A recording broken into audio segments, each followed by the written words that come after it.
Thank you, everybody, for joining today. We're going to have more people joining in the next few minutes, but I think we can already get started, so that we don't rush in the end as it usually happens.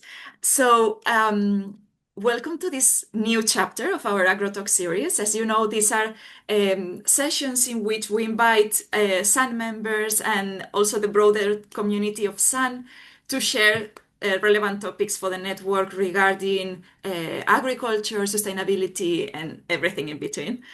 So today we're going to be focusing on the topic of food sovereignty, and something that is very relevant for SUN as a network, which is how collective action can actually enable this system transformation in the food systems specifically that is so much needed. And also we're going to be discussing with the two speakers today on how we can reshape this power dynamics over food.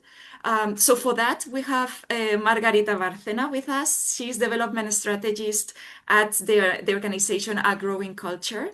And then we also have Mersha Yilma, who is a program director at MELCA, our member in Ethiopia.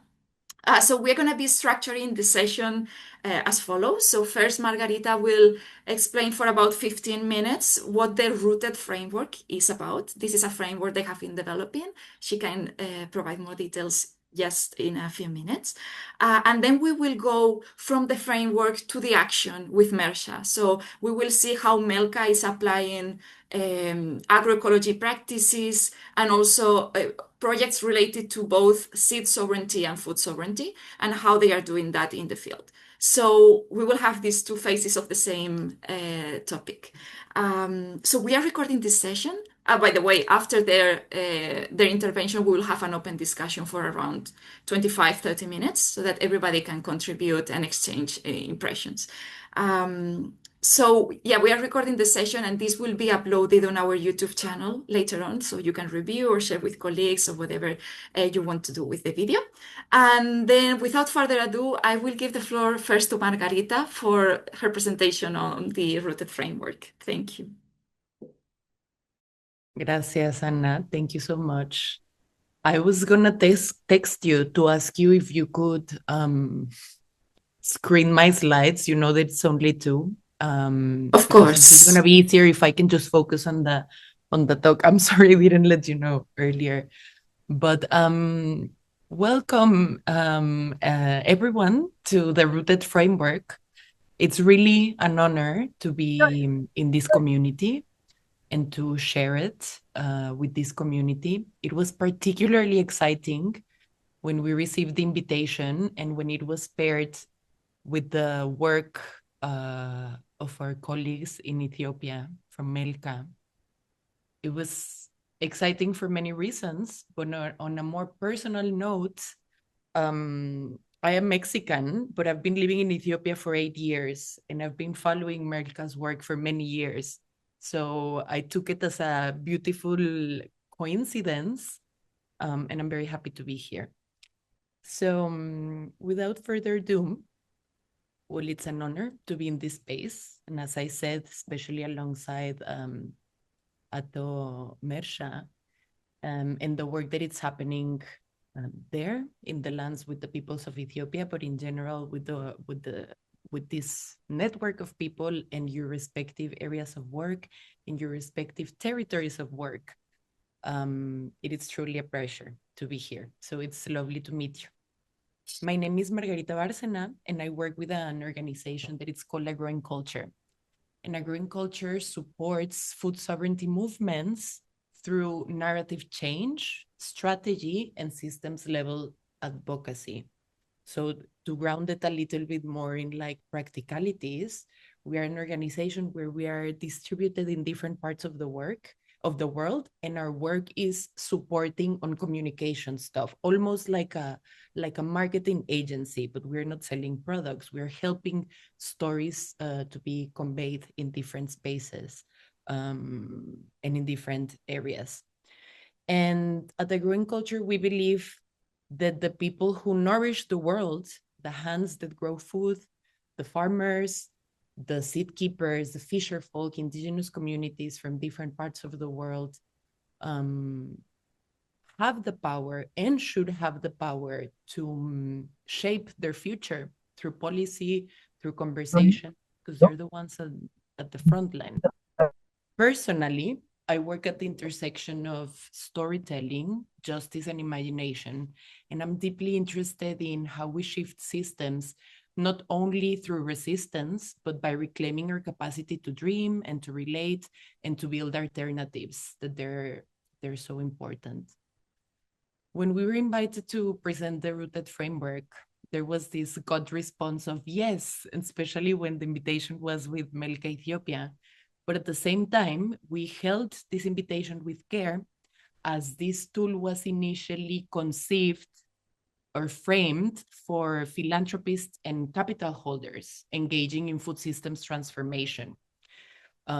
Individuals, organizations, or foundations that understand the importance and that food systems hold key levers for broader societal change.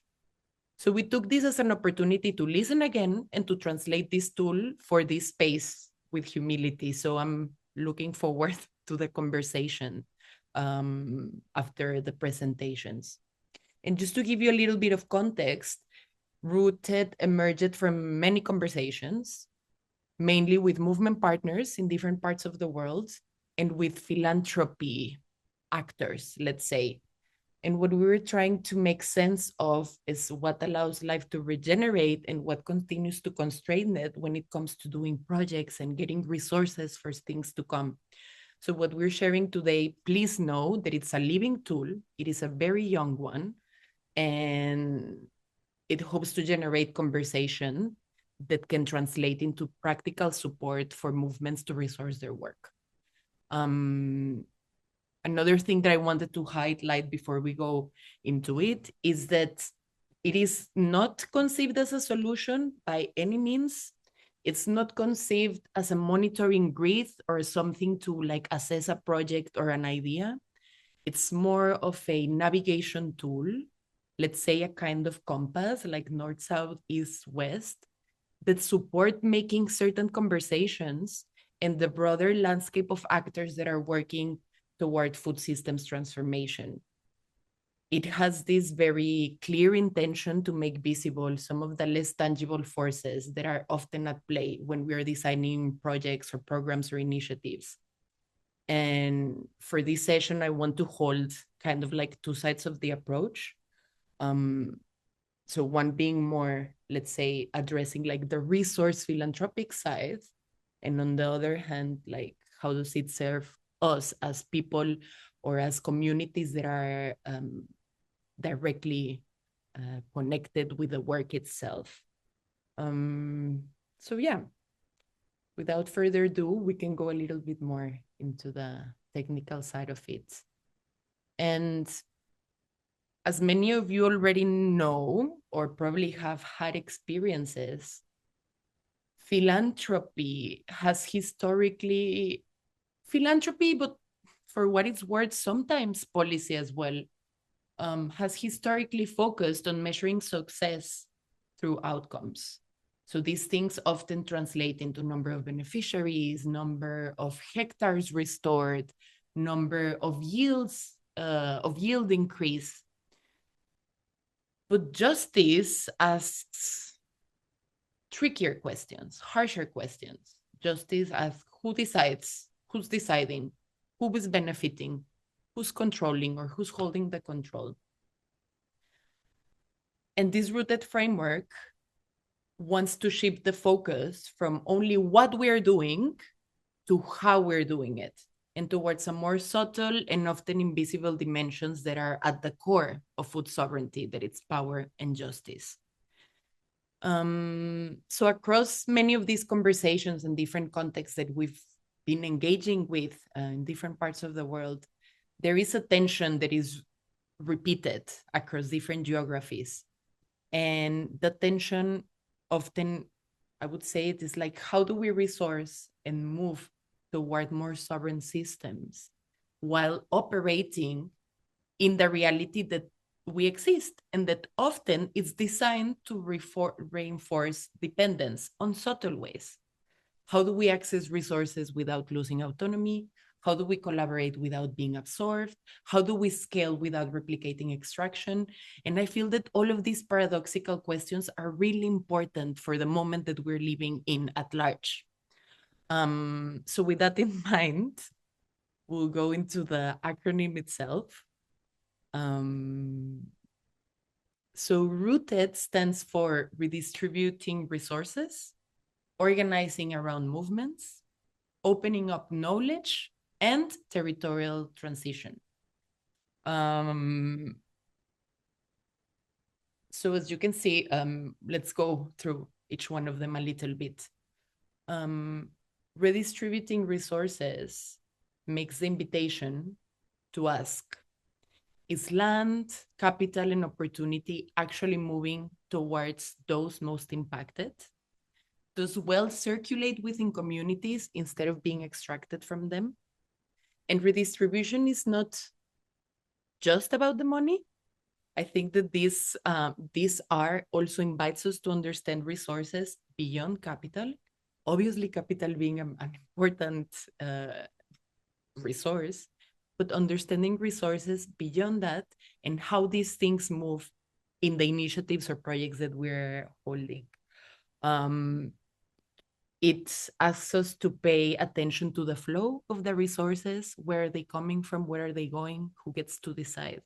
So it's already inviting these subtle questions. The O stands for organize around movements.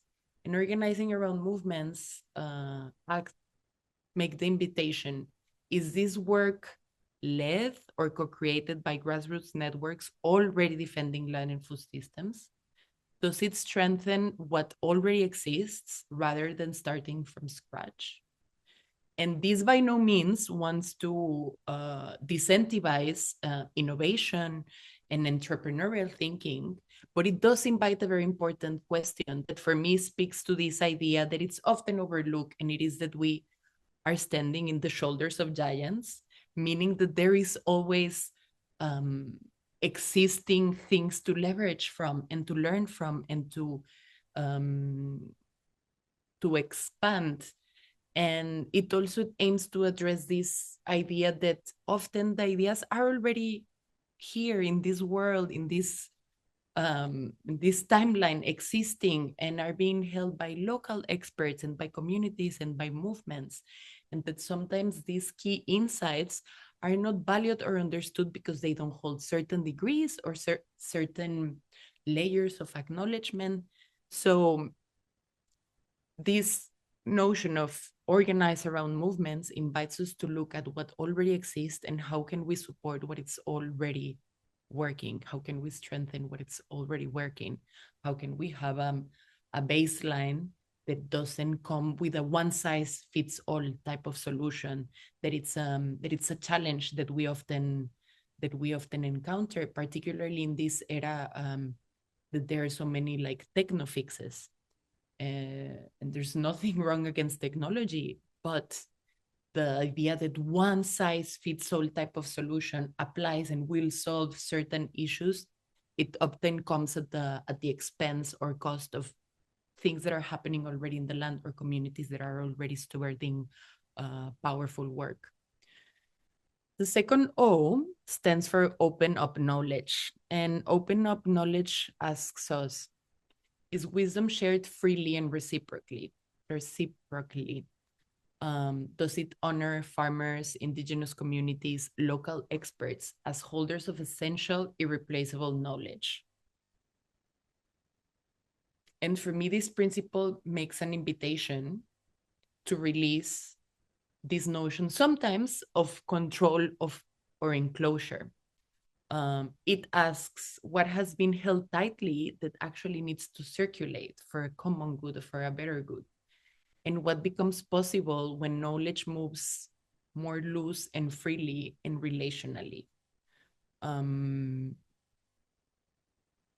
then our last letter is T, standing for territorial transition. And last not but least, we go to the territory. And this could be interpreted in many ways. But the explicit invitation of this team is, does this work move agriculture towards agroecological place-rooted systems? Does it reduce external dependency and regenerate ecological and cultural autonomy? And for me, this tea at the, if you sit with it and if you ask the question, and ultimately its intention comes with inviting the non-human kin into the conversation, the soil, the water, the space, the place, the biodiversity. And it reminds us in a way the specificity and power of the territory. And the transformation does not happen in abstract, but it actually happens and emanates from territories. So yeah, for me, this is a very powerful part of it, that it awakens many questions in me. But ultimately, what it wants is for us to understand, how are we putting in this project, in this initiative, in this way of collaborating, how is the territory in which things are happening, how is it being treated, and what are the things that we're living as this project or initiative fades or ends or continues. So as you can see, this acronym is not whole certain level of subjectivity, let's say, and it is not boxes to check and to say like yes or no. Sometimes it's as simple as a yes or a no, but I think that part of its power holds in the it's held in the depth of what the questions can bring us to maybe sometimes understand subtleties and dynamics at play. And ultimately, what we hope is that it allows to simplify, or to put in granular ways, the different ingredients that can allow us to move towards more sovereign systems, instead of dependence or centralization. So yes, for us and for many of our partners, where Rooted has become more useful is not to define the work itself, but to support the ecosystems around it, when an initiative or a project is happening, and how we can even hold conversations with funders, intermediaries, institutions, and learning how to align or even to convey the importance of certain things happening in a certain way. So this framework, I mean, it's open for it to be taken and to be applied as it works best. But ultimately, if I want this space to stay with something, it's a way to ask continuously, while we're engaging in a project or in an initiative, are we distributing power or concentrating it? Are we strengthening movements or bypassing them? Are we opening knowledge or enclosing it? Are we moving towards territorial sovereignty or into deeper dependence? Because ultimately, the question I feel is not whether change is happening. We know it is. We know it has. It is existing in different pockets of the world, through different initiatives, through different projects, through different ways of doing culture, through different ways of existing. So yeah, I think that this is what makes the conversation so relevant, to kind of like take some of the subtle things, and to support movements or philanthropists in holding certain questions to address dynamics of power and to center justice in the equation. So I'll pause here before I get more abstract. And I'll pass here and I'll give it to the flow to the conversation. And I would love to hear your feedback, your thoughts and what relevance you see in this framework as a tool. And yeah, I'll Thank you pass so to Anna. much. Thank you, Thank everyone. you. Thank you so much, Margarita. I think this is a great invitation for all of us to think deeper about the work we do and things like you mentioned, like why do we measure impact or success the way we measure it? No, is there any other things that we should take into consideration when doing that? So thank you so much for inviting us to reflect so deeply into this. And I think you have set up the perfect mood to go into the action part. So how do organizations actually, through their work in the field, um, also work towards achieving a greater degree of food sovereignty for the communities they work for? So we have Mersha with us. Mersha, can you hear us correctly?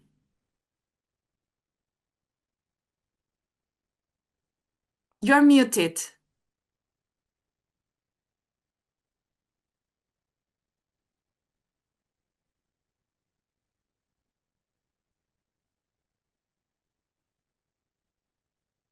Yes, we see him. I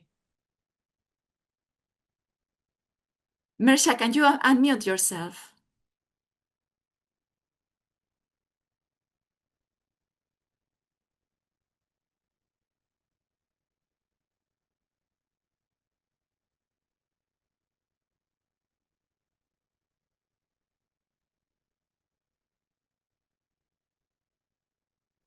Hello, Hello, Mersha. can you hear me now? Yes, Okay, great. So I'm going to be sharing your slides, but you can start at any time.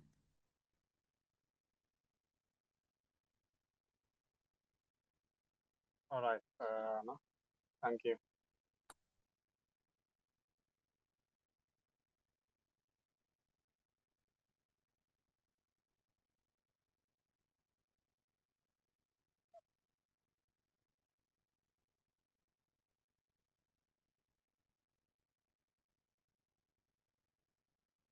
Okay, there you go.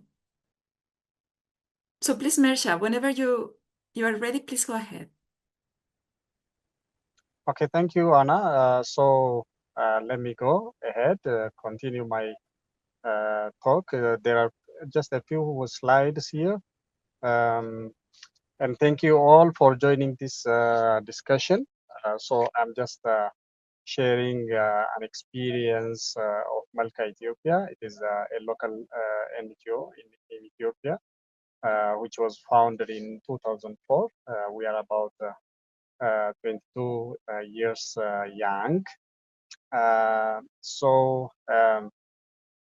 As MELCA, I'm not going to talk everything and also including the subject. I'm not going into the deep and the details in the interest of time, and also my unreliable kind of connection here.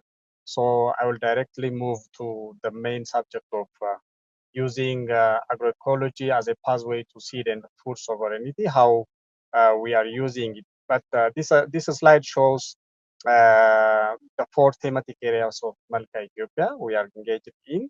So as you can see from the slides, one of the first thematic area is food systems and agroecology, and the other one is environmental governance, and we do also eco-friendly livelihoods improvement supports for the local communities, and we also work on children use and women empowerment. So these are interconnected and integrated kinds of thematic areas that we work in as MELCA Ethiopia with local communities and indigenous communities.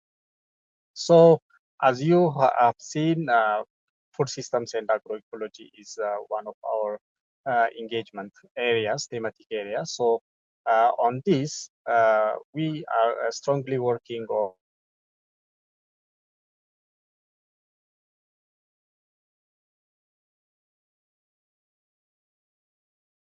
why and how do we consider agroecology as a pathway that will take us to the or the envisaged goal of seed and food sovereignty. Um, First of all, it is because agroecology enhances or allows us to engage in adaptive system thinking. System thinking, by system thinking, we mean not taking elements of members of an ecosystem as in silo. Instead, we consider, we see the interdependence and the interconnection between the different kinds of the elements of the ecosystem, and agroecology is one of the subjects or the areas that allow us to take us through these kinds of thinking. So the interconnection between domestic and wild animals, the interconnection between microorganisms and the soil, and the interconnection between humans and the natural environment, all the actors in the ecosystem, we need to appreciate and recognize that all these actors in ecosystem are interdependent. If you remove one actor from the ecosystem, then we face an ecosystem imbalance. So agroecology, one of the things that agroecology will help is to remove that kind of imbalance, because agroecology appreciates between the different elements of an ecosystem, and it allows us to appreciate that. The other one is cultural identity and indigenous knowledge. So agroecology is the foundation. Like every community has its own or their own kind of cultural identity, like the culinary arts and the food cultures are different, and the lifestyle, the way people live are different from place to place. The social norms are different. So agroecology different communities in different parts of the world. So it's not kind of one kind of lifestyle or one kind of culture fits all for all. So agroecology recognizes the different cultures, lifestyles, and traditional knowledge of the different communities. So this is what we mean like by food sovereignty. So it's not only about food sovereignty, but also about cultural sovereignty and also cultural identity. So the other thing is co-creation of knowledge. So agroecology, unlike the conventional agriculture or industrial agriculture, which focuses only on external inputs, scientific knowledge, and the modern way of technological fixes, agroecology also allows consideration and taking into consideration of the traditional indigenous knowledge of the community. So by bringing these two knowledge systems together, the scientific knowledge and the traditional knowledge of indigenous knowledge of the communities, so we can bring up something good that the community appreciates, lives in with, and makes sustainable. Okay, so this is one of the things that agroecology allows, and that's why we say it is a system that would take us through to food sovereignty ultimately. The other one is human and environment health. So because agroecology is a practice that focuses on recycling, of the wastes and the elements in the environment, like the organic matters, recycling the organic matters. So it allows minimizing the external inputs, high inputs that are promoted by the conventional agriculture. So by doing so, one of the things that agroecology does is it brings independence for the farmers from external inputs that are imported from other places and traded by corporate institutions, which are profit-oriented kinds of corporate institutions. So this is one of the independences that move to food sovereignty. Unless farmers are independent in terms of seed and the input, agricultural inputs, so food sovereignty doesn't come just simply by doing agriculture. So farmers need to be independent from the external inputs, from corporate kinds of markets, and territorial markets should be promoted. So organic inputs also allows the soil health, the human health, which is chemical-free kind of life. So in addition to bringing, maximizing human health and the health to the environment, the air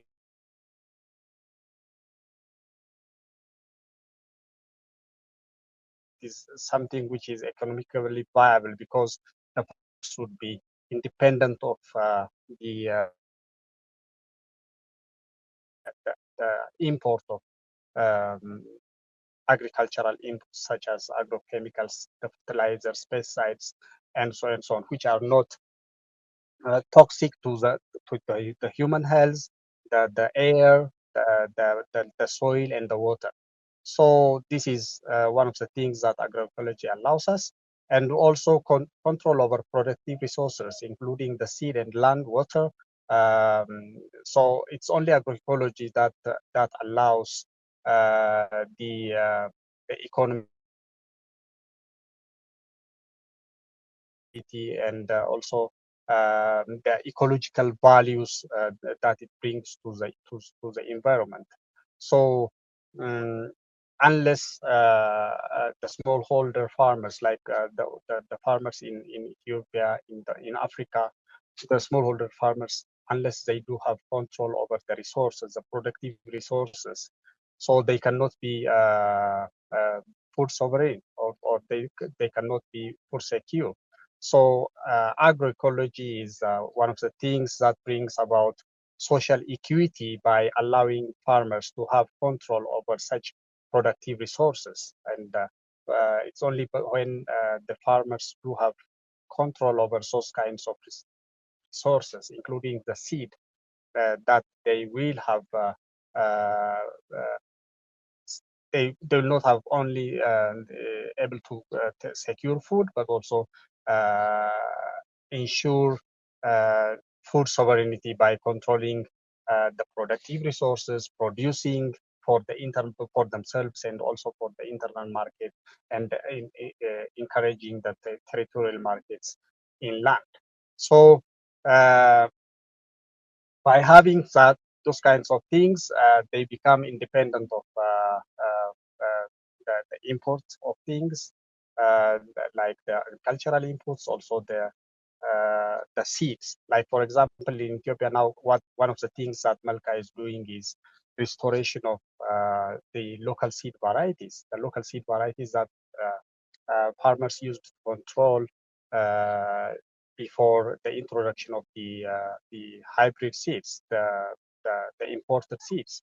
So those seeds are they can uh, work well, or they can produce well under stresses without very much inputs, without requiring chemical inputs and agrochemicals. So they can work under stresses, drought. They are drought resistant, pest resistant, disease resistant. So reintroducing those kinds of seeds and bringing the farmers to have control over those kinds of seeds, and making the farmers independent of seed seed control. Okay, independent of the seeds that are controlled by corporate institutions is one of the things that we are doing. And it's only when we make the farmers free of those kinds of controls over the seed, over the water, over the land, that we can bring the freedom of the farmers from control by the corporates, and that will lead to food sovereignty, and the seed and food sovereignty. So seed is for the farmers, like seed is not something just an agricultural input. it is a source of their knowledge. It's the foundation of their culture, and also the identity of these farmers. So it's only when they have this control over the seeds that they can ensure their food sovereignty for themselves as well, or for the nation. So that is how we are helping our farmers, supporting our farmers on the field. And we are also working on promoting agroecology, and we are also engaged in advocacy for policy support by the government of agroecology based farming practices in Ethiopia. So very recently, that has bear fruit, and the government of Ethiopia has enacted agroecology strategy, the national agroecology strategy, just like 2 weeks back. So this is a very big success for us, and now we have this policy backup. I think we will continue pushing for um, promoting agroecological practices in Ethiopia, and also scaling up our interventions across the country by collaborating with like-minded civil society organization, the private sector, and so on. And that will take us to the full-scale application of agroecology in the nation. Thank you very much. Thank you so much, Mersha. I'm done. Over to you, Anna. Thank you so much. Thank you so much. And thanks for mentioning about the National Agroecology Strategy that was just approved in Ethiopia. That is a big achievement. Congratulations on that, because we got the news from Solomon, who explained that you had been like a really protagonist in the process. So congratulations to MELCA on that. Also, we have another member of SAN, Sifor Ikraf, who was also actively involved. So we are really proud of the achievement that you have got in Ethiopia with this strategy. And thank you so much for explaining also the multiple linkages that there are between agroecological practices and food sovereignty as a whole. So that was very enlightening. And also the work that you're doing with local seed varieties, I think that's incredibly useful and relevant for the communities, and also how this is linked to, like you were saying, with their cultural identity. That's a really important element as well. So thank you so much, Mersha, for going through all this with us.